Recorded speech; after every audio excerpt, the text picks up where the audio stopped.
I would like you to open your Bibles to Ephesians chapter 4, please. എഫേസ്യലേഖനം 4-ാം അധ്യായത്തിലേക്ക് നിങ്ങളുടെ ശ്രദ്ധയെ ക്ഷണിക്കുന്നു. Ephesians 4, 1 to 16 is without doubt one of the greatest mountain passages of the church. സഭയെ സംബന്ധിച്ചിടത്തോളം അതീവ പ്രാധാന്യമുള്ള ഒരു വേദഭാഗമാണ് ഈ എഫേസ്യലേഖനം 4-ാം അധ്യായത്തിന്റെ 1 മുതൽ 16 വരെയുള്ള വാക്യങ്ങൾ. Paul is the great apostle of the church. He, more than anyone else, gives us the divine insight into what God is doing through the church. സഭയിൽ കൂടെ കർത്താവ് ചെയ്യുന്ന കാര്യങ്ങളെ സംബന്ധിച്ച് നമുക്ക് വെളിച്ചം പകരുന്ന ഒരു വേദഭാഗമാണ് ഈ വേദഭാഗം. It's Paul, more than anyone else, who tells us the church is the body of Christ. സഭ കർത്താവിന്റെ ശരീരമാണ് എന്ന സത്യം മറ്റാരേക്കാളും അധികം വ്യക്തമായി പഠിപ്പിച്ച ഒരാളാണ് പൗലോസ് അപ്പോസ്തലൻ. This is an amazing teaching. ഇത് വളരെ അതിശയകരമായ വളരെ പ്രാധാന്യമുള്ള ഒരു ഉപദേശം തന്നെയാണ്. This is not taught in the Old Testament. പഴയ നിയമത്തിൽ നമുക്ക് ഈ സത്യം വെളിപ്പെടുത്തി തന്നിട്ടില്ല. This is taught only in the New Testament. പുതിയ നിയമത്തിൽ മാത്രം ദൈവം വെളിവാക്കി തന്ന ഒരു സത്യമാണ് സഭ കർത്താവിന്റെ ശരീരം എന്നുള്ളത്. Now, brother, would you read Ephesians 4, verses 4 to 6? Just 4 to 6. 4 മുതൽ 6 വരെയുള്ള വാക്യങ്ങളെ വായിക്കട്ടെ. എഫേസ്യർ 4 മുതൽ 6 വരെ. നിങ്ങളെ വിളിച്ചപ്പോൾ ഏകപ്രത്യാശയ്ക്കായി നിങ്ങളെ വിളിച്ചതുപോലെ ശരീരം ഒന്ന്, ആത്മാവ് ഒന്ന്, കർത്താവ് ഒരുവൻ, വിശ്വാസം ഒന്ന്, സ്നാനം ഒന്ന്, എല്ലാവർക്കും മീതെയുള്ളവനും എല്ലാവരിലും കൂടി വ്യാപിക്കുന്നവനും എല്ലാവരിലും ഇരിക്കുന്നവനുമായി എല്ലാവർക്കും ദൈവവും പിതാവുമായവൻ ഒരുവൻ. This is an amazing thing. There's only one body of Christ. ഇതൊരു വലിയ സത്യമാണ്. എന്താണത്? ഒരു ശരീരമേ ഉള്ളൂ കർത്താവിന് എന്നുള്ളത്. There's only one head to the body. ശരീരത്തിന് ഒരു തലയേ ഉള്ളൂ എന്നതും വളരെ പ്രധാനപ്പെട്ട സത്യമാണ്. Now watch up here. ശ്രദ്ധിക്കുക ഈ കാര്യം. No one is connected to Christ alone. ഒരു മനുഷ്യനും താൻ ഏകനായി ക്രിസ്തുവുമായി ബന്ധപ്പെട്ടിരിക്കുന്നില്ല. We are connected one to another. നാം ഓരോരുത്തരും അന്യോന്യം അങ്ങനെ ചേർക്കപ്പെട്ടവരായിട്ടാണ് ഇരിക്കുന്നത്. And together we're connected to Christ the head.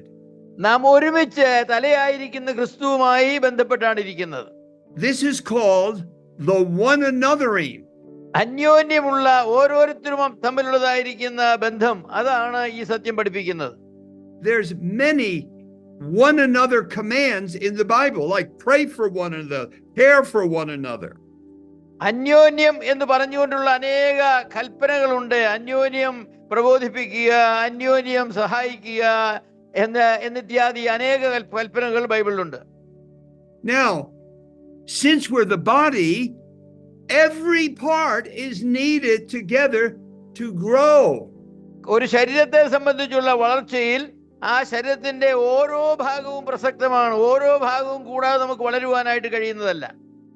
The Lord Jesus sends down from heaven spiritual gifts for the body to build itself up. What a beautiful plan. കർത്താവ് സ്വർഗ്ഗത്തിൽ നിന്നും സഭയുടെ വളർച്ചയ്ക്ക് ആവശ്യമായിരിക്കുന്ന കൃപാവരങ്ങൾ നൽകുകയും ആ കൃപാവരങ്ങളുടെ ഉപയോഗത്താൽ സഭ ഇങ്ങനെ ക്രിസ്തുവാകുന്ന തലയോളം വളർന്നു വരികയുമാണ് ചെയ്യുന്നത്.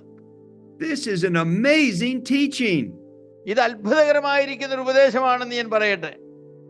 It's not the clergy who builds up the body of Christ, it's the people. പട്ടക്കാരനല്ല സഭയെ വളർത്തുന്നത്, ആളുകളാണ് സഭയെ വളർത്തുന്നത്. This doctrine was lost for well over 1,000 years. 1000-ലധികം വർഷങ്ങൾ ഈ ഉപദേശം സഭയ്ക്ക് നഷ്ടപ്പെട്ടു കിടക്കുകയായിരുന്നു. The professing Church of Jesus Christ became a hierarchical organization with the priests and the bishops dispensing salvation to us. എന്താണ് സംഭവിച്ചത്? ഈ രക്ഷയെ സംബന്ധിച്ച് മറ്റുള്ളതായിരിക്കുന്ന ഉപദേശങ്ങള് അങ്ങനെ ഒരു സ്ഥാനാരോഹണ രീതിയിൽ അത് വരികയും രക്ഷ സഭയിൽ കൂടെ ആളുകൾക്ക് വിൽക്കപ്പെടുകയുമാണ് ചെയ്തത്. What a terrible thing to not understand the church, which is the body of Christ. സഭ കർത്താവിന്റെ ശരീരമാണ് എന്ന സത്യം മനസ്സിലാക്കാതെ വന്നത് എത്ര വലിയ അബദ്ധമാണ്, നഷ്ടമാണ്. Now, because our time is short, I want to focus on verses 11 to 13. നമ്മുടെ സമയം കുറവായതുകൊണ്ട് 11 മുതൽ 13 വരെയുള്ള വാക്യങ്ങളാണ് ഞാൻ ശ്രദ്ധിക്കുവാനായിട്ട് പോകുന്നത്. അവൻ ചിലരെ അപ്പോസ്തോലന്മാരായും ചിലരെ പ്രവാചകന്മാരായും ചിലരെ സുവിശേഷകന്മാരായും ചിലരെ ഇടയന്മാരായും ഉപദേഷ്ടാക്കന്മാരായും നിയമിച്ചിരിക്കുന്നു. അത് നാം എല്ലാവരും വിശ്വാസത്തിലും ദൈവത്തിനെ കുറിച്ചുള്ള പരിജ്ഞാനത്തിലുള്ള ഐക്യതയും തികഞ്ഞ പുരുഷത്വവും ക്രിസ്തുവിന്റെ സമ്പൂർണതയായ പ്രായത്തിന്റെ അളവും പ്രാപിക്കുവോളം വിശുദ്ധന്മാരുടെ യഥാസ്ഥാനത്തിനായുള്ള ശുശ്രൂഷയുടെ വേലയ്ക്കും ക്രിസ്തുവിന്റെ ശരീരത്തിന്റെ ആത്മീയ വർധനയ്ക്കുമാകുന്നു. This is God's plan for building up the body of Christ. കർത്താവിന്റെ ശരീരത്തെ പണിയുന്നതിന്, അതിനെ വളർത്തുന്നതിനുള്ള ദൈവത്തിന്റെ പരിപാടിയാണ് ഇവിടെ നാം കാണുന്നത്. So number 1, ഒന്നാമത്, Christ gives gifted teachers and leaders or shepherds. Christ gives സഭയ്ക്ക് കൃപാവരങ്ങൾ ഉള്ളതായിരിക്കുന്ന ഉപദേഷ്ടാക്കന്മാരെയും ഇടയന്മാരെയും കർത്താവ് ദാനമായി നൽകിയിരിക്കുന്നു. This is verse 11. 11ാമത്തെ വാക്യം അതാണ് നമ്മോട് പറയുന്നത്. Let me say 3 things about verse 11. 11ാമത്തെ വാക്യത്തെ കുറിച്ച് ഞാൻ ചില കാര്യങ്ങൾ പറയട്ടെ. These 5 gifts are word gifts. They're utterance gifts. They deal with പറഞ്ഞിരിക്കുന്നതായിരിക്കുന്ന 5 കൃപാവരങ്ങളും സംസാരവുമായി ബന്ധപ്പെട്ട കൃപാവരങ്ങളാണ്. They are teaching gifts of one kind or another. ഒരു വിധത്തിൽ അല്ലെങ്കിൽ മറ്റൊരു വിധത്തിൽ ഉപദേശങ്ങൾ പഠിപ്പിക്കുന്നതുമായി ബന്ധപ്പെട്ട കൃപാവരങ്ങളാണവ. They are equipping gifts. അത് സഭയിലുള്ള വിശ്വാസികളെ പണിയുവാൻ അവരെ അതിനുവേണ്ടിയുള്ളതായിരിക്കുന്ന കൃപാവരങ്ങളാണ്. They prepare the Lord's people to do their work. കർത്താവിന്റെ ജനത്തെ അവരുടെ വേല ചെയ്യുവാൻ തക്കവണ്ണം തയ്യാറാക്കുന്ന വരങ്ങളാണവ. They also protect the Lord's people from the arch enemy, which is the false teacher. ദുരുപദേഷ്ടാക്കന്മാർ, സഭയുടെ ഏറ്റവും വലിയ ശത്രുക്കളായിരിക്കുന്ന ദുരുപദേഷ്ടാക്കന്മാർ, അവരിൽ നിന്നും സഭയെ സംരക്ഷിക്കുവാൻ വേണ്ടി നൽകപ്പെട്ടിട്ടുള്ളതായിരിക്കുന്ന വരങ്ങളാണവ. Read verse 14, brother. Read verse 14. 14ാമത്തെ വാക്യം വായിക്കട്ടെ. അങ്ങനെ നാം ഇനി മനുഷ്യരുടെ ചതിയാലും ഉപായത്താലും തെറ്റിച്ചു കളയുന്ന തന്ത്രങ്ങൾ പോകുവാൻ തക്കവണ്ണം ഉപദേശത്തിന്റെ ഓരോ കാര്യനാൽ അലഞ്ഞുഴലുന്ന ശിശുക്കളായിരിക്കാതെ സ്നേഹത്തെ സത്യം സംസാരിച്ചുകൊണ്ട് ക്രിസ്തു എന്ന തലയോളം വളരണം. One more thing about these gifts. They're foundational gifts like apostle and prophet, and they're fundamental gifts for the continuing work. ഈ കൃപാവരങ്ങളെ കുറിച്ച് പറയുമ്പോൾ അപ്പോസ്തലന്മാർ, പ്രവാചകന്മാർ മുതലായ അടിസ്ഥാന വരങ്ങളും അതുപോലെ തന്നെ മറ്റുള്ളതായിരിക്കുന്ന വരങ്ങള് സഭയുടെ വളർച്ചയ്ക്ക് അത്യാവശ്യമായിരിക്കുന്ന വരങ്ങളുമാണ്. So let me just review quickly. They're word gifts. In other words, they're all teaching gifts. They're equipping gifts. They're protecting gifts, and they're foundational. ഈ വരങ്ങളെ കുറിച്ച് പറയുന്ന 4 കാര്യങ്ങൾ, ഒന്ന് അവയെല്ലാം ഉപദേശവുമായി അല്ലെ ഉപദേശിക്കലുമായി ബന്ധപ്പെട്ടതാണ്. രണ്ടാമത് അവയെല്ലാം സഭയെ എക്വിപ്പ് ചെയ്യുന്നതുമായി ബന്ധപ്പെട്ടതാണ്. സഭയെ സംരക്ഷിക്കുന്നതുമായി ബന്ധപ്പെട്ടതാണ്. സഭയുടെ വളർച്ചയുമായി ബന്ധപ്പെട്ടതാണ്. So the verse goes on to say they equip or they prepare the saints for the work of service. വേലയ്ക്ക് വേണ്ടി സഭയെ സന്നദ്ധമാക്കുന്ന കൃപാവരങ്ങളാണ്, അതിനുള്ള വേണ്ടി നൽകിയിരിക്കുന്ന കൃപാവരങ്ങളാണ് ഇവയെല്ലാം. All of us need preparation and equipping to do the work God has given us. ദൈവം നമുക്ക് തന്ന വേല വിജയകരമായി ചെയ്യണമെങ്കിൽ നമ്മെ എല്ലാം സജ്ജരാക്കുവാൻ തക്കവണ്ണം, അതിനുവേണ്ടി ഒരുക്കുവാൻ തക്കവണ്ണം ആവശ്യമായിരിക്കുന്ന വരങ്ങൾ വേണം. We all need constant education. നമുക്കെല്ലാം തുടർമാനമായിരിക്കുന്ന വിദ്യാഭ്യാസം അല്ലെങ്കിൽ പഠിപ്പിക്കലുകൾ ഈ വിഷയത്തിൽ ആവശ്യമാണ്. We all need training, correction, and help in our service for the Lord. കർത്താവിന് വേണ്ടിയുള്ള നമ്മുടെ സേവനത്തിൽ നമുക്ക് പരിശീലനവും തെറ്റുതിരുത്തലും എല്ലാ പ്രബോധനവും എല്ലാം ആവശ്യമാണ്. So the Lord gives his body these special gifts to prepare the body to do its work, to be a real body. സഭ അതിന്റെ നൽകിയതായിരിക്കുന്ന വേല ചെയ്യുവാൻ തക്കവണ്ണം ഈ വേലയ്ക്ക് വേണ്ടി ഈ സഭയെ ഒരുക്കുവാൻ തക്കവണ്ണം ദൈവം പ്രത്യേകമായിരിക്കുന്ന വരങ്ങൾ സഭയ്ക്ക് നൽകിയിരിക്കുകയാണ്. I was not raised in a Christian family. സഹോദരനെ ജനിച്ചു വളർന്ന ഒരു ക്രിസ്തീയ കുടുംബത്തിലല്ല. I had never opened a Bible in my life. ആ ചെറുപ്പകാലത്ത് ബൈബിൾ തുറന്നു നോക്കിയിട്ട് പോലുമില്ല. But after I was saved, I wanted to serve the Lord, but I didn't know anything. എന്നാൽ രക്ഷിക്കപ്പെട്ട ശേഷം കർത്താവിനെ സേവിക്കണമെന്ന് സഹോദരൻ ആഗ്രഹം ഉണ്ടായിരുന്നു. പക്ഷേ അത് എങ്ങനെയാണ് ചെയ്യേണ്ടത് എന്ന് സഹോദരൻ അറിയില്ലായിരുന്നു. But I was introduced to wonderful Bible teachers and shepherds who started to teach me over the next decade. Wonderful teachers. എന്നാൽ അടുത്ത ചില വർഷങ്ങളിൽ അത് പരിചയപ്പെടുവാനിടയായ അല്ലെങ്കിൽ പരിചയപ്പെടുത്തിയതായിരിക്കുന്ന ചില ആളുകളുണ്ട്. അവരെ കഴിവുറ്റതായിരിക്കുന്ന ഉപദേഷ്ടാക്കന്മാരും ഇടയന്മാരും ഒക്കെ ആയിരുന്നു. അവരുടെ ഉപദേശവും സഹായവും കൊണ്ട് വളരുവാനായിട്ടിടയായി. I literally was like a sponge listening to audio messages hundreds of hours over the next 10 years. അടുത്ത 10 വർഷങ്ങളിൽ 100 മണിക്കൂറുകൾ, അതായത് ഓഡിയോ മെസ്സേജസ് ഇങ്ങനെ കേട്ട് ഒരു സ്പോഞ്ച് വെള്ളത്തെ അബ്സോർവ് ചെയ്യുന്നത് പോലെ സഹോദരത്തിലെ സത്യങ്ങൾ ഇങ്ങനെ തന്റെ മനസ്സിലേക്ക് ആഗിരണം ചെയ്തുകൊണ്ടിരുന്നു. I was being equipped. അതിന്റെ ഫലമായിട്ട് വേലയ്ക്ക് വേണ്ടി ശുശ്രൂഷയ്ക്ക് വേണ്ടി സഹോദരനെ സജ്ജീകരിച്ചു. So that I could serve in a edifying, intelligent way. അതിന്റെ ഫലമായിട്ട് മറ്റുള്ളവരെ സേവിക്കുവാൻ തക്കവണ്ണം ബുദ്ധിപൂർവമായി ശുശ്രൂഷകൾ ചെയ്യുവാൻ തക്കവണ്ണം സഹോദരനെ പരിശീലിപ്പിക്കപ്പെട്ടു. So now I am equipping others for their service for the Lord. ഇന്ന് ചെയ്യുന്നത് എന്താണ്? സഹോദരൻ ഇന്ന് മറ്റുള്ളവരെ വേലയ്ക്ക് വേണ്ടി സജ്ജമാക്കുകയാണ് ചെയ്യുന്നത്. But I had many years of being equipped by wonderful writers and teachers that prepared me for the work I have now. മഹാന്മാരായ ഉപദേഷ്ടാക്കന്മാരും എഴുത്തുകാരും അനേക വർഷങ്ങളിൽ സഹോദരനെ വേലയ്ക്ക് വേണ്ടി ഒരുക്കിയതിന്റെ ഫലമായിട്ടാണ് ഇന്ന് സഹോദരൻ മറ്റുള്ളവരെ അങ്ങനെ ഒരുക്കുവാൻ തക്കവണ്ണം കഴിയുന്നത്. So we are prepared for the work of service. അതുകൊണ്ട് ശുശ്രൂഷയ്ക്ക് വേണ്ടി നാം ഇന്ന് തയ്യാറാക്കപ്പെട്ടുകൊണ്ടിരിക്കുകയാണ്. Now brother, read Ephesians 2:10. Read Ephesians. എഫേസ്യ ലേഖനം 2-ാം അധ്യായത്തിന്റെ 10-ാമത്തെ വാക്യം വായിക്കട്ടെ. നാം അവന്റെ കൈപ്പണിയായി സൽപ്രവൃത്തികൾക്കായിട്ട് ക്രിസ്തുയേശുവിൽ സൃഷ്ടിക്കപ്പെട്ടവരാകുന്നു. നാം ചെയ്തു പോരേണ്ടതിന് ദൈവം അവ മുന്നൊരുക്കിയിരിക്കുന്നു. This is a marvelous verse. ഒരു അത്ഭുതകരമായിരിക്കുന്ന വാക്യമാണ് ഈ വാക്യം. Created in Christ Jesus for good works. സൽപ്രവൃത്തിക്ക് വേണ്ടി ക്രിസ്തുയേശുവിൽ നാം സൃഷ്ടിക്കപ്പെട്ടവരാകുന്നു. And these works God prepared before. എന്ന് മാത്രമല്ല, നാം അത് ചെയ്തു വരേണ്ടതിന് ദൈവം മുന്നമേ അവ ഒരുക്കിയിരിക്കുകയുമാണ്. So we should work or walk in these good works. അതുകൊണ്ട് ദൈവം ഇങ്ങനെ ഒരുക്കി വെച്ചിരിക്കുന്നതായിരിക്കുന്ന സൽപ്രവൃത്തികളിൽ തന്നെ നാം വ്യാപൃതരായിരിക്കേണ്ടതാണ്. He saved us, and now that we're saved, we're all involved in building up the body of Christ. ദൈവം നമ്മെ രക്ഷിച്ചതിന് ശേഷം എന്താണ്?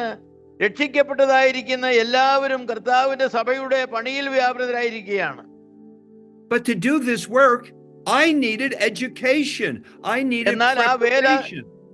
ആ വേല സഫലകരമായി ചെയ്യുവാൻ തക്കവണ്ണം എനിക്ക് ട്രെയിനിങ്, പരിശീലനം ആവശ്യമാണ്. You know, there's nothing that brings greater glory to God than when we bear fruit unto God. ദൈവത്തിന് വേണ്ടി ഫലം കായ്ക്കുന്നതിനേക്കാൾ ദൈവത്തെ മഹത്വപ്പെടുത്തുന്ന വേറെ ഒരു സംഭവം നമ്മുടെ ജീവിതത്തിലില്ല. You know, in a physical body, you need every part working or you could die.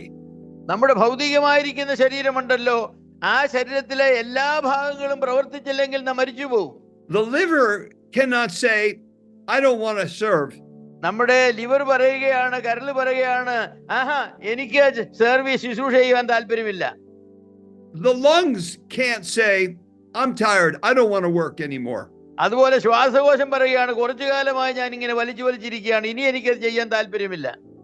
No, I need every part of my body to function well so I can be healthy. എന്നാൽ ഞാൻ ആരോഗ്യവാനായിരിക്കണമെങ്കിൽ എൻ്റെ ശരീരത്തിലെ എല്ലാ ഭാഗങ്ങളും ഒരുപോലെ പ്രവർത്തിച്ചെങ്കിൽ മാത്രമേ കഴിയൂ. Well, the Lord's will is that every believer work and serve the body. ദൈവത്തിന്റെ ഹിതം എന്താണ്? സഭയിലുള്ള ഓരോ വിശ്വാസിയും ശരീരത്തിലെ ഓരോ ഭാഗം പോലെയാണ്. അവരെല്ലാവരും പ്രവർത്തിച്ചെങ്കിൽ മാത്രമേ സഭ ആരോഗ്യകരമായിരിക്കൂ. Do you understand this? നിങ്ങൾക്കത് മനസ്സിലായിട്ടുണ്ടോ? This is God's will for your life, that you serve the body. നിങ്ങളുടെ ജീവിതത്തെ സംബന്ധിച്ചുള്ള ദൈവത്തിന്റെ ഹിതം എന്താണ്? കർത്താവിന്റെ സഭയെ നിങ്ങൾ സേവിക്കണമെന്നുള്ളതാണ്. You're his workmanship. നിങ്ങൾ ദൈവത്തിന്റെ കൈവേലയാണ്. And you have a place in the body, every one of you. രക്ഷിക്കപ്പെട്ട ഓരോ വിശ്വാസിക്കും കർത്താവിന്റെ ശരീരത്തിലെ ഒരു പ്രത്യേക സ്ഥാനം നൽകിയിട്ടുണ്ട്. You're needed. നിങ്ങൾക്ക് ആ സ്ഥാനം മനസ്സിലാക്കി പെരുമാറേണ്ടത് ആവശ്യമാണ്. You're important. ആ സ്ഥാനം നിങ്ങളെ സംബന്ധിച്ച് വളരെ പ്രധാനപ്പെട്ടതാണ്. But so many times people say, I can't do anything. ആളുകൾ ഇങ്ങനെ പറയാറുണ്ട്, ഞാൻ എന്തോ ചെയ്യാനാണ്, എനിക്കൊന്നും ചെയ്യാൻ അറിയില്ല. Let me give you a few things you can do. നിങ്ങൾക്ക് ചെയ്യാൻ കഴിയുന്ന ചില കാര്യങ്ങൾ ഞാൻ നിങ്ങളോട് പറയാം. The ministry of prayer. പ്രാർത്ഥനയുടെ ശുശ്രൂഷ നിങ്ങൾക്ക് ചെയ്യാൻ കഴിയുന്നതാണ്. We all have been given the ministry of praying for one another. അന്യോന്യം പ്രാർത്ഥിക്കുക എന്നുള്ള ശുശ്രൂഷ എല്ലാ വിശ്വാസികൾക്കും ദൈവം നൽകിയിട്ടുണ്ട്. And people need your prayers. എന്ന് മാത്രമല്ല, മറ്റുള്ളവർക്ക് നിങ്ങളുടെ പ്രാർത്ഥന ആവശ്യവുമാണ്. Your missionaries need your prayers. നിങ്ങളുടെ മിഷണറിമാർക്ക് നിങ്ങളുടെ പ്രാർത്ഥന ആവശ്യമാണ്. Look that up in Ephesians 5:18. Pray one for another. 18-ാമത്തെ വാക്യം വായിക്കുക. വീഞ്ഞു കുടിച്ച് മത്തരാകരുത്, അതിനാൽ ദുർനടപ്പുണ്ടാകുമല്ലോ. ആത്മാവ് നിറഞ്ഞവരായി സങ്കീർത്തനങ്ങളാലും സ്തുതികളാലും ആത്മഗീതങ്ങളാലും തമ്മിൽ സംസാരിച്ചും നിങ്ങളുടെ ഹൃദയങ്ങളിൽ കർത്താവിന് പാടിയും കീർത്തനം ചെയ്തും നമ്മുടെ കർത്താവായ യേശുക്രിസ്തുവിന്റെ നാമത്തിൽ ദൈവവും പിതാവുമായവന് എല്ലായ്പ്പോഴും എല്ലാറ്റിനു വേണ്ടി സ്തോത്രം ചെയ്തുകൊള്ളുവീൻ. We all are believer priests, and we've all been given the ministry of intercession for one another. That's your നമ്മൾ ministry. എല്ലാവരും പുരോഹിതന്മാരാണ്. ആ നിലയിൽ നമുക്ക് എല്ലാവർക്കും മധ്യസ്ഥ പ്രാർത്ഥന ചെയ്യുവാനുള്ള ശുശ്രൂഷ ദൈവം നൽകിയിട്ടുണ്ട്. Oh, I'll give you another ministry. നിങ്ങൾക്ക് ചെയ്യാവുന്ന വേറൊരു ശുശ്രൂഷയെ കുറിച്ച് ഞാൻ പറയാം. The ministry of encouragement. മറ്റുള്ളവരെ ഉത്സാഹിപ്പിക്കുക, പ്രോത്സാഹിപ്പിക്കുക, അത് നിങ്ങൾക്ക് ചെയ്യാവുന്ന ഒരു ശുശ്രൂഷയാണ്. So many people are discouraged. ഈ ലോകത്തിൽ ഒരുപാട് വിശ്വാസികൾ നിരാശപ്പെട്ടവരായിട്ടുണ്ട്. You can be an encourager. നിങ്ങൾക്ക് അവരെ സംബന്ധിച്ച് ഒരു പ്രോത്സാഹനമായിരിക്കുവാൻ കഴിയുന്നതാണ്. After the service on Sunday morning, I always thank the people who were musicians and sang. I always go up and I thank them every Sunday. ഓരോ ഞായറാഴ്ചയും സഭായോഗം കഴിഞ്ഞിട്ട് അന്ന് പാട്ടിന് നേതൃത്വം കൊടുത്തതായിരിക്കുന്ന ആളുകളെ ചെന്ന് കണ്ട് ഞാൻ അവർക്ക് നന്ദി പറയാറുണ്ട്. Every Sunday, I thank the people who have taken care of the children. അതുകൊണ്ട് തന്നെ സഭയിലുള്ള കുഞ്ഞുങ്ങളെ നോക്കിയതായിരിക്കുന്ന ആളുകളുണ്ട്. അവരെ കണ്ട് ഞാൻ എല്ലാ ഞായറാഴ്ചയും അവർക്ക് നന്ദി പറയാറുണ്ട്.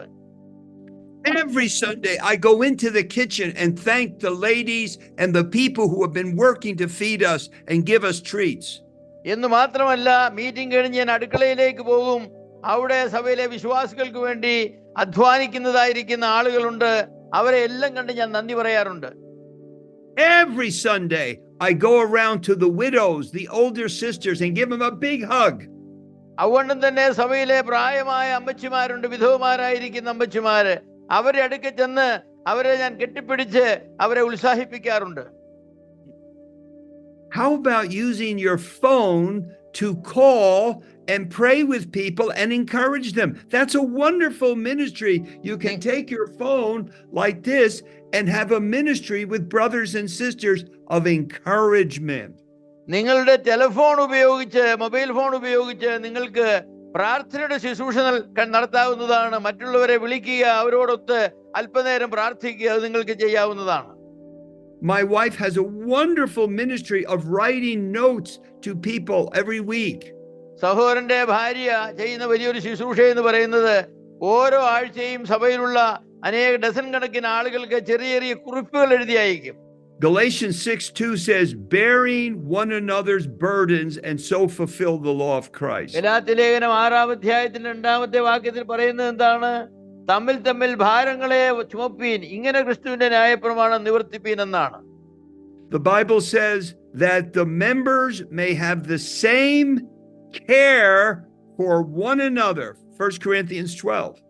1 കൊരിന്ത്യർ 12-ാം അധ്യായത്തിൽ പറയുന്നത് ഓരോ അവയവത്തിനും അതെ ശുശ്രൂഷ കരുതൽ ലഭിക്കേണ്ടത് ആവശ്യമാണ്.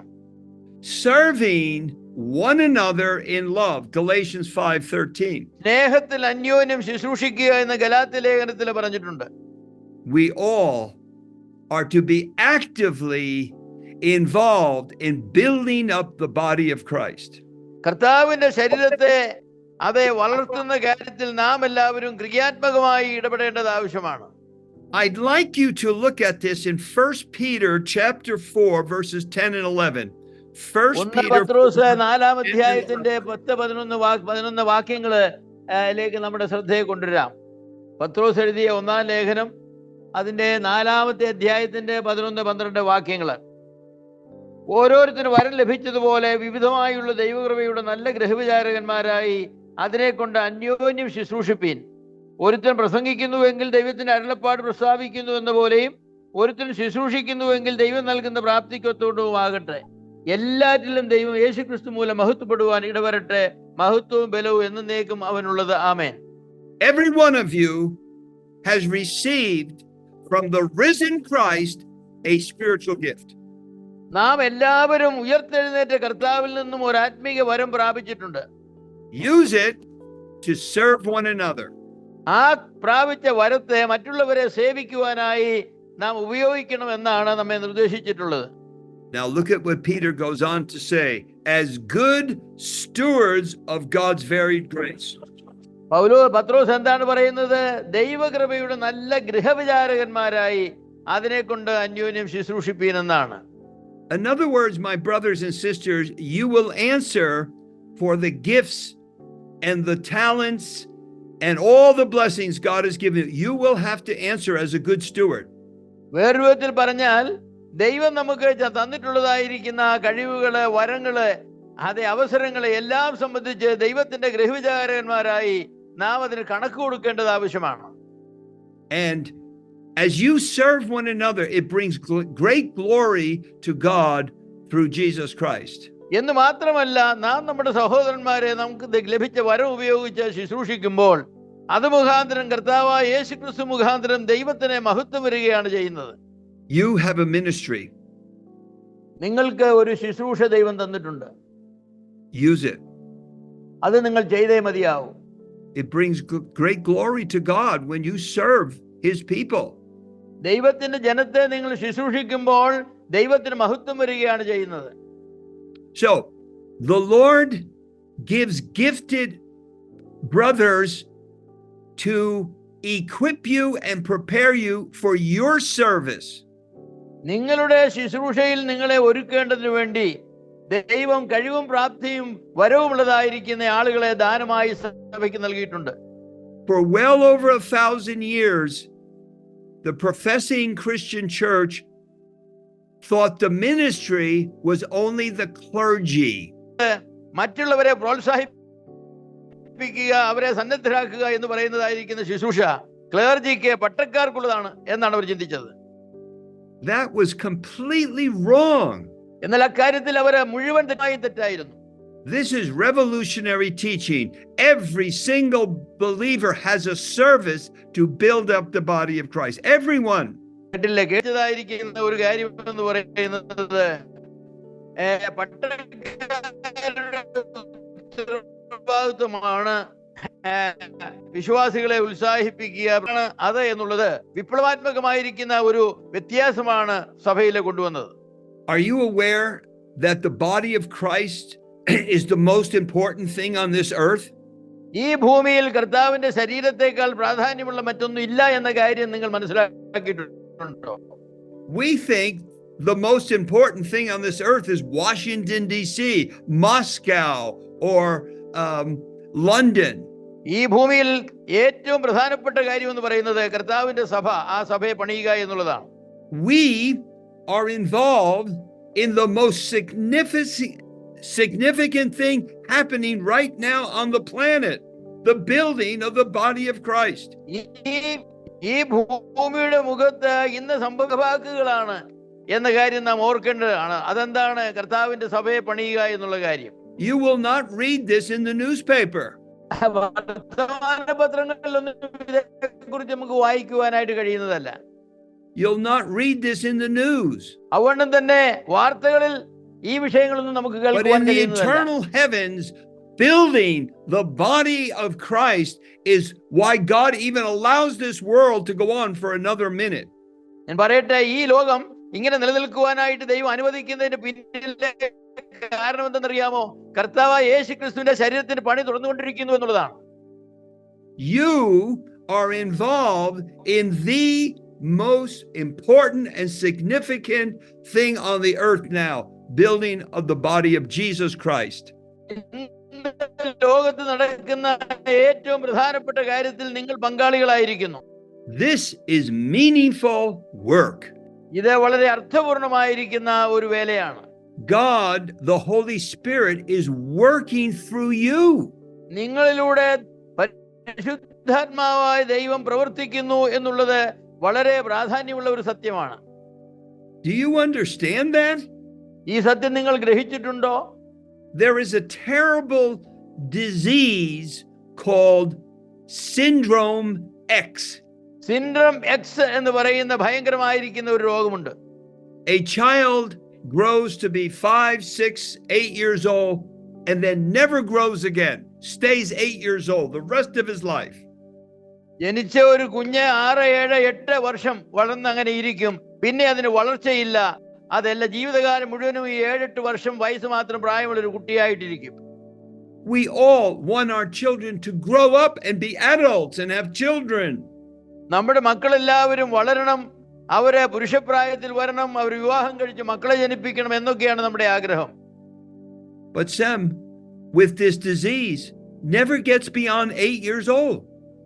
എന്നാൽ ഈ രോഗമുള്ളതായിരിക്കുന്ന കുട്ടികൾ 8 വയസ്സിന് മുകളിലേക്ക് ഒരിക്കലും വളരുകയില്ല. You think that's terrible? അതൊരു ഭയങ്കരമല്ലേ? Well, what about Christians who never grow? എന്നാൽ ഒരിക്കലും വളരാത്തതായിരിക്കുന്ന വിശ്വാസികളെ കുറിച്ച് എന്താണ് പറയേണ്ടത്? They learn for a year or two and don't learn anything more. 1-2 വർഷം അല്പകാര്യങ്ങളൊക്കെ പഠിക്കും, പിന്നെ അവരുടെ ജീവിതത്തിൽ അവർ ഒരു പാഠവും പഠിക്കുകയില്ല. They don't serve because we're made to serve. എന്ന് മാത്രമല്ല, അവർ ആരെയും സേവിക്കുന്നതല്ല, ശുശ്രൂഷിക്കുന്നതുമല്ല. You're made to bear fruit unto God. ദൈവത്തിന് ഫലം കായ്ക്കുവാനായി സൃഷ്ടിക്കപ്പെട്ടവരാണ്, എന്നാൽ അവരോ ഫലം കായ്ക്കുകയില്ല. You have been given a job by God the Holy Spirit to build up the body of Christ. കർത്താവിന്റെ സഭയെ പണിയുന്നതായിരിക്കുന്ന കാര്യത്തിൽ നിങ്ങൾക്ക് പരിശുദ്ധാത്മാവ് ഒരു ജോലി തന്നിട്ടുണ്ട്, പക്ഷെ നിങ്ങൾ അത് ചെയ്യുന്നില്ല. Now, let's look at verse 16. Chapter 4, verse 16. 1 പത്രോസ് 4:16 വാക്യം വായിക്കാം. ക്രിസ്ത്യാനിയായിട്ട് കഷ്ടം സഹിക്കേണ്ടി വന്നാലോ ലജ്ജിക്കരുത്, ഈ നാമം ധരിച്ചിട്ട് ദൈവത്തെ മഹത്വപ്പെടുത്തുക അത്രേ വേണ്ടത്. We are to grow. നാം വളരേണ്ടത് ആവശ്യമാണ് സഹോദരന്മാരെ. 2 Peter 3:18. We are to grow in the grace and knowledge of our Lord Jesus 2 Christ. Pathros It's 3:18 God's will that you പറയുന്നത് grow. കർത്താവിന്റെ കൃപയിലും പരിജ്ഞാനത്തിലും വളരേണ്ടത് ആവശ്യമാണ്. Notice when every part is working properly, he says. എല്ലാ ശരീരത്തിലെ എല്ലാ ഭാഗങ്ങളും പ്രവർത്തിക്കേണ്ടതുപോലെ പ്രവർത്തിക്കുമ്പോഴാണ് നമ്മുടെ വളർച്ച normal ആകുന്നത്. So when Christians are not growing and serving, it affects the whole body. അപ്പോ ഒരു സഭയിലെ വിശ്വാസികള് ശുശ്രൂഷ ചെയ്യാതെയും അവരുടെ ജോലി ചെയ്യാതെ ഇരിക്കുമ്പോൾ ആ സഭ മുഴുവനും സഫർ ചെയ്യുകയാണ് ചെയ്യുന്നത്. There's no service too small for the Lord. We all have a place. Some are equippers and train and develop. Others have a important place in that body. ഞാൻ നിങ്ങളോട് പറയട്ടെ, അപ്രധാനമെന്ന് പറയാവുന്ന ഒരു ശുശ്രൂഷയുമില്ല. ചില ആളുകൾ മറ്റുള്ളവരെ അങ്ങനെ ശുശ്രൂഷയ്ക്ക് വേണ്ടി സന്നദ്ധമാക്കുന്നവരായിരിക്കാം. പക്ഷേ യാതൊരു വിശ്വാസിയും സഭയിൽ അപ്രധാനമല്ല. അവർ ചെയ്യുന്ന ശുശ്രൂഷകൾ, ചെയ്യേണ്ട ശുശ്രൂഷകൾ പ്രധാനപ്പെട്ടത് തന്നെയാണ്. What a wonderful plan God has made in the church. ദൈവം അത്ഭുതകരമായിരിക്കുന്ന ഒരു പദ്ധതിയല്ലേ സഭയെ സംബന്ധിച്ച് സൃഷ്ടിച്ചിട്ടുള്ളത്. And this is why we call this every member ministry. ഇതുകൊണ്ട് നാം അതിനെ എല്ലാ വിശുദ്ധന്മാരുടെയും എല്ലാ അംഗങ്ങളുടെയും ശുശ്രൂഷ എന്ന് പറയുന്നത്. This is God's will. Many Christians say, what's God's will? God's will is that you use your gift to serve the body. That's God's will for you. അനേകരും ചോദിക്കാറുണ്ട്, എന്നെ കുറിച്ചുള്ള ദൈവഹിതം എന്താണ്, ദൈവഹിതം എന്താണ്? ഞാൻ നിങ്ങളോട് പറയാം, നിങ്ങളെ കുറിച്ചുള്ള ദൈവഹിതം കർത്താവിന്റെ സഭയിൽ ശുശ്രൂഷ ചെയ്യുക, മറ്റുള്ളവരെ വളർത്തുക എന്നുള്ളതാണ്. And there's so much to do. അക്കാര്യത്തിൽ ധാരാളം കാര്യങ്ങൾ ചെയ്യുവാനുണ്ട്. When people say to me, I don't know what to do, ആളുകൾ ഇങ്ങനെ പറയാറുണ്ട്, എന്താ ചെയ്യേണ്ടതെന്ന് എനിക്കറിയില്ല. I say, come with me, let's sit down. I'm going to show you all that you can do. അങ്ങനെയുള്ളവരോട് ഞാൻ പറയാറുണ്ട്, വാ നമുക്ക് ഇരിക്കാം, നിങ്ങൾക്ക് ചെയ്യാവുന്ന കാര്യങ്ങളെല്ലാം ഞാൻ നിങ്ങളെ ചൂണ്ടിക്കാണിക്കാം, നിങ്ങളെ മനസ്സിലാക്കി തരാം. I remind them of the work with children, the work with missionaries, the work of prayer, the work of, I just go through a whole list, all these things, the service to the poor, the needy among us, the sick among അവർക്ക് us. ചെയ്യാവുന്ന list, ഒരു ശുശ്രൂഷയുടെ വലിയൊരു list ഞാൻ അവർക്ക് കൊടുക്കും. കുഞ്ഞുങ്ങളുടെ പ്രവർത്തിക്കുക, സാധുക്കളുടെ പ്രവർത്തിക്കുക, മിഷൻ ഫീൽഡിൽ പോയി പ്രവർത്തിക്കുക, ഇങ്ങനെ അവർക്ക് ചെയ്യാവുന്ന എന്തെല്ലാം കാര്യങ്ങളാണ് സഭയിലുള്ളത്. You know, the Christian life is not a boring life, sitting in front of a TV all day. ഞാൻ നിങ്ങളോട് പറയട്ടെ, ക്രിസ്ത്യ ജീവിതം എന്ന് പറയുന്ന ബോറടിക്കുന്ന ഒരു ജീവിതമല്ല. രാവിലെ തുടങ്ങി വൈകുന്നേരം വരെ ടിവിയുടെ മുന്നേ ഇരുന്ന് ബോറടിക്കുന്ന പോലെയുള്ള ഒരു ജീവിതമല്ല ക്രിസ്ത്യ ജീവിതം എന്ന് പറയുന്നത്. The Christian life is an exciting life. ക്രിസ്ത്യ ജീവിതം എന്ന് പറയുന്ന ആവേശമുള്ള ഒരു ജീവിതമാണ്, ആവേശനിർഭരമായ ഒരു ജീവിതമാണ്. God has given us service.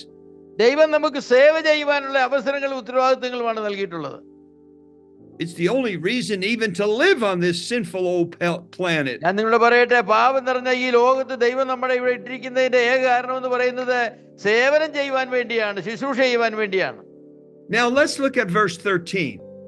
13ാമത്തെ വാക്യത്തിലേക്ക് നമുക്ക് വരാം. Let's look at the end goal of Christ-like maturity for the church. Would you read, dear brother, verse 13? ക്രിസ്തുവിന്റെ കഷ്ടങ്ങൾക്ക് പങ്കുള്ളവരാകും തോറും സന്തോഷിച്ചുകൊള്ളുവീൻ, അങ്ങനെ നിങ്ങൾ അവന്റെ തേജസ്സിന്റെ പ്രത്യക്ഷതയിൽ ഉല്ലസിച്ച് ആനന്ദിപ്പാൻ ഇടവരും. Now, the body of Christ will someday be made perfect.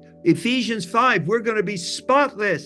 We're going to be the bride, the pure bride. He's going to bring us all to himself someday to live eternally. ഒരു ദിവസം കർത്താവ് നമ്മെ യാതൊരു കറയും ചുളുക്കവും ഇല്ലാത്തവരായി പൂർണ്ണതയിലേക്ക് കർത്താവിന്റെ മണവാട്ടി എന്ന നിലയിൽ കൊണ്ടുവരുന്നതാണ്. We have a glorious future. നമുക്ക് മഹത്വകരമായിരിക്കുന്ന ഒരു ഭാവിയാണ് ദൈവം തന്നിട്ടുള്ളത്. Look at the little word until. അവന്റെ തേജസ്സിന്റെ പ്രത്യക്ഷതയിൽ അതുവരെയും സന്തോഷിക്കാനാണ് പറഞ്ഞിട്ടുള്ളത്. What he's talking about here is the consummation of what Christ is doing in the church when he returns. കർത്താവായ യേശുക്രിസ്തു രണ്ടാമത് വരുമ്പോൾ സഭയിൽ കർത്താവ് നിവർത്തിക്കുന്ന പൂർണ്ണതയെക്കുറിച്ചാണ് ഇവിടെ പറഞ്ഞിട്ടുള്ളത്. We will attain to the unity and knowledge of the Son of God. The day will come we'll understand it all. പരിജ്ഞാനത്തിൽ ഐക്യതയും ഏകതയും നാം പ്രാപിക്കുന്നതാണ്. To a mature man collectively as a church. സഭ മൊത്തത്തിൽ പറയുമ്പോൾ പൂർണ്ണതയുള്ള ഒരു മനുഷ്യനായി സഭ തീരുന്നതാണ്. The glorified Christ is the standard at which we aim, the mature man. ഒരു പൂർണ്ണതയുള്ള മനുഷ്യനെന്ന നിലയിൽ നാം എത്തിച്ചേരുവാനായിട്ട് ആഗ്രഹിക്കുന്നത് മഹത്വീകരിക്കപ്പെട്ടതായിരിക്കുന്ന കർത്താവിന്റെ ആ ഒരു നിലവാരമാണ്. You know, when you look at Christians now and churches now, it can be very discouraging. ഇന്ന് സഭയിലുള്ള പല വിശ്വാസികളെയും നാം പരിഗണിച്ചാൽ നമുക്ക് വളരെ നിരാശ തോന്നും. So many problems, so many divisions. എന്തെല്ലാം പ്രശ്നങ്ങളാണ്, എന്തെല്ലാം വിഭാഗീയതകളാണ് സഭയ്ക്കുള്ളിലുള്ളത്. In the Old Testament, there's a wonderful verse about the building of Solomon's temple. പഴയ നിയമത്തിൽ ശലോമോന്റെ ദൈവാലയത്തിന്റെ പണിയെ സംബന്ധിച്ച് മനോഹരമായിരിക്കുന്ന ഒരു വിവരണമുണ്ട്. It tells us that in the quarry, they cut the stones and there was noise, there was dirt, there was fragments in the quarry as they built the stones. അവിടെ നാം വായിക്കുന്നത് ഈ കല്ല് വെട്ടിയെടുക്കുന്നതായിരിക്കുന്ന സ്ഥലത്ത് അത് ചെത്തുകയും മുറിക്കുകയും പൊട്ടിക്കുകയും അവിടെയാണ് ശബ്ദമൊക്കെ ഉണ്ടായത്. But in Solomon's temple, every stone was put in without one hammer. എന്നാൽ ആ കല്ലുകൾ കൊണ്ടുവന്ന് ദൈവാലയത്തിലെ പണിയെ വെക്കുമ്പോ ഒരു കല്ലിന്റെ പുറത്ത് ഒരു കല്ല് വെച്ചപ്പോ ഒരു ചുറ്റികയെ പോലും അവിടെ ഉപയോഗിക്കേണ്ടതായിട്ട് വന്നില്ല, ഒരു ചെറിയ ശബ്ദം പോലും അവിടെ ഉണ്ടായിരുന്നില്ല. So in building the temple, it was perfectly fit together, not like the quarry. അതായത് കല്ല് വെട്ടുന്ന കുഴിയിൽ വെച്ചുണ്ടാകുന്ന ശബ്ദവും കോലാഹലവും അല്ല ദൈവത്തിന്റെ ആലയത്തിന്റെ പണിയിൽ. അവിടെ യാതൊരു ശബ്ദവുമില്ലാതെ കല്ല് കല്ലിന്മേൽ ശാന്തമായി മനോഹരമായി അങ്ങനെ വെച്ച് പണിയുന്നതായിരിക്കുന്ന ഒരനുഭവമാണുള്ളത്. We're in the quarry right now. നമ്മൾ ഇപ്പോ കല്ലുവെട്ട് കുഴി കിടക്കുന്ന ആളുകളാണ്. We're down here on a broken, sinful, troubled planet. ഇവിടെ നാം പാപം നിറഞ്ഞ മുറിവുകളുള്ള ഭിന്നതകളുള്ളതായിരിക്കുന്ന ഒരു കല്ലുവെട്ട് കുഴിയുടെ അനുഭവത്തിലാണ് നാം കഴിയുന്നത്. Until എന്നാൽ we're all brought together as the perfect body of Christ, the perfect temple fitted for eternity. എന്നാൽ നിത്യത മുഴുവൻ നിലനിൽക്കുവാനുള്ള പൂർണ്ണതയുള്ളതായിരിക്കുന്ന ഒരു ദൈവാലയമായി കർത്താവ് ഈ കല്ലുകളെ എല്ലാം ചേർത്ത് പണിയുമ്പോൾ എത്ര മനോഹരമായ അവസ്ഥയിലായിരിക്കും. Oh, we have a glorious future. പ്രിയമുള്ളവരെ, നമുക്ക് മഹത്വകരമായിരിക്കുന്ന ഒരു ഭാവിയുണ്ട്. We're going to get brand new, eternal, imperishable bodies like the Lord Jesus. ഞാൻ നിങ്ങളോട് പറയട്ടെ, നമ്മുടെ കർത്താവ് പുനരുദ്ധാനം ചെയ്തപ്പോൾ പ്രാപിച്ചതുപോലെ ഒരിക്കലും നശിക്കാത്ത യാതൊരു കറയും ചുളുക്കവും ഇല്ലാത്തതായിരിക്കുന്ന മനോഹരമായ ശരീരമാണ് ദൈവം നമുക്ക് ഭാവിയിൽ നൽകുവാനായിട്ട് പോകുന്നത്. No more pain, no more disease, no more death. It's done. ഇനി ഒരിക്കലും രോഗമില്ല, വേദനയില്ല, കഷ്ടതയില്ല. അതെല്ലാം ചരിത്രമായി തീരുന്നതാണ്. And a new earth and a new heaven with the Lord in the midst. എന്ന് മാത്രമോ, അതിനുമപ്പുറത്ത് ഒരു പുതിയ ആകാശം, ഒരു പുതിയ ഭൂമിയും കർത്താവിനോടുകൂടെ നാം വാഴുന്നതായിരിക്കുന്ന ഒരു അനുഭവം ദൈവം നമുക്ക് നൽകുന്നതാണ്. I can't wait. ആ ദിവസത്തിന് വേണ്ടി എനിക്ക് വെയിറ്റ് ചെയ്യാൻ, കാത്തിരിക്കാൻ ഇനി ക്ഷമയില്ല. Oh, we have a glorious future as a result of the work of Christ upon the cross. കർത്താവ് കാൽവരിയിലെ ക്രൂശിൽ നിവർത്തിച്ചതായിരിക്കുന്ന വേലയുടെ ഫലമായി മഹത്വകരമായിരിക്കുന്ന ഒരു ഭാവി പ്രത്യാശയാണ് ദൈവം നമുക്ക് നൽകിയിരിക്കുന്നത്. So think of this. അതുകൊണ്ട് നിങ്ങൾ ഇങ്ങനെ ചിന്തിക്കുക. The blood of Christ is so powerful that it can bring us to oneness and perfection and a glorious future. That's the end consummation. കർത്താവിന്റെ രക്തത്തിന്റെ ശക്തി നമ്മളെ ശുദ്ധീകരിച്ച് നമ്മളെ ഒന്നായി ഐക്യതയിൽ മനോഹരമായിരിക്കുന്ന ഒരു അവസ്ഥയിലേക്ക് കൊണ്ടുവരുന്നതാണ്. So when you get discouraged, remember what he's done for us and what our future is going to be. അതുകൊണ്ട് നിങ്ങൾ നിരാശപ്പെടുമ്പോൾ ഇത് ഓർക്കുക, കർത്താവ് നമുക്ക് വേണ്ടി എന്താണ് ചെയ്തത്, ഭാവിയിൽ നമുക്ക് വേണ്ടി എന്ത് ചെയ്യാനാണ് പോകുന്നത്. അതൊക്കെ നാം ഓർക്കുമ്പോൾ നമ്മുടെ നിരാശയൊക്കെ അതേ മാറിപ്പോകുന്നതാണ്. Take your place in the body of Christ and serve the body of Christ. That's God's will. എന്താണ് നാം ചെയ്യേണ്ടത്? സഭയിലുള്ള നിങ്ങളുടെ സ്ഥാനം എന്താണെന്ന് മനസ്സിലാക്കി നിങ്ങൾക്ക് തന്നിരിക്കുന്നതായിരിക്കുന്ന ശുശ്രൂഷ വ്യക്തമായി നിങ്ങൾ ചെയ്യുക. അപ്പോൾ നിങ്ങൾ അനുഗ്രഹിക്കപ്പെടുന്നതാണ്. Wonderful truths in the book of Ephesians. എഫേസ്യ ലേഖനത്തിൽ എത്ര അത്ഭുതകരമായിരിക്കുന്ന സത്യമാണ് ദൈവം നമുക്ക് നൽകിയിട്ടുള്ളത്. The church as the body of Christ. What a wonderful teaching. കർത്താവിന്റെ ശരീരം എന്ന നിലയിൽ സഭയുടെ സ്ഥാനം എത്ര അതിശയകരമായിരിക്കുന്ന സത്യമാണത്. And yet that teaching was lost for well over 1,000 years. എന്നാൽ ഈ സത്യം 1000-ലധികം വർഷങ്ങൾ നഷ്ടപ്പെട്ടു പോയിരുന്നു. Terrible. എത്ര ഭയങ്കരമാണത്. Amen. ആമേൻ.